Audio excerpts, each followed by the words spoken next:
Hello, I'm Severin Suzuki, speaking for ECHO, the Environmental Children's Organization. We're a group of 12 and 13-year-olds trying to make a difference. Vanessa Suddy, Morgan Geisler, Michelle Quigg, and me. We've raised all the money to come here ourselves, to come 5,000 miles to tell you adults you must change your ways. Coming up here today, I have no hidden agenda. I am fighting for my future. Losing my future is not like losing an election or a few points on the stock market. I am here to speak for all generations to come. I am here to speak on behalf of the starving children around the world whose cries go unheard. I am here to speak for the countless animals dying across this planet because they have nowhere left to go. I am afraid to go out in the sun now because of the holes in our ozone. I am afraid to breathe the air because I don't know what chemicals are in it. I used to go fishing in Vancouver, my home, with my dad, until just a few years ago we found the fish full of cancers. And now we hear of animals and plants going extinct every day, vanishing forever. In my life, I have dreamt of seeing the great herds of wild animals, jungles and rainforests full of birds and butterflies. But now I wonder if they will even exist for my children to see. Did you have to worry of these things when you were my age? All this is happening before our eyes, and yet we act as if we have all the time we want and all the solutions. I'm only a child, and I don't have all the solutions. But I want you to realize, neither do you. You don't know how to fix the holes in our ozone layer. You don't know how to bring the salmon back up in a dead stream. You don't know how to bring back an animal now extinct. And you can't bring back the forest that once grew where there is now a desert. If you don't know how to fix it, please stop breaking it.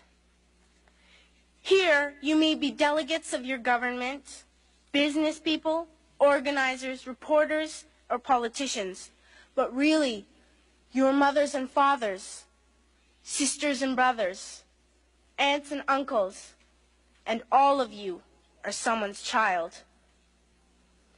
I'm only a child, yet I know we are all part of a family.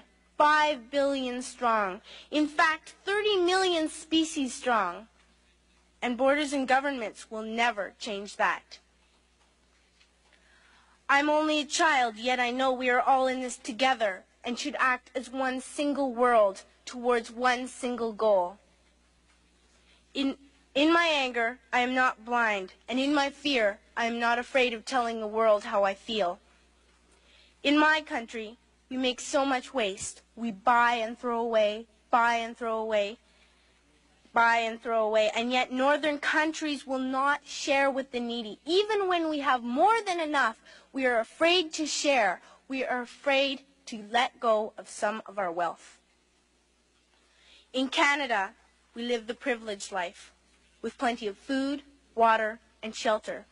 We have watches, bicycles, computers, and television sets. The list could go on for 2 days. 2 days ago here in Brazil, we were shocked when we spent time with some children living on the streets. This is what one child told us. I wish I was rich.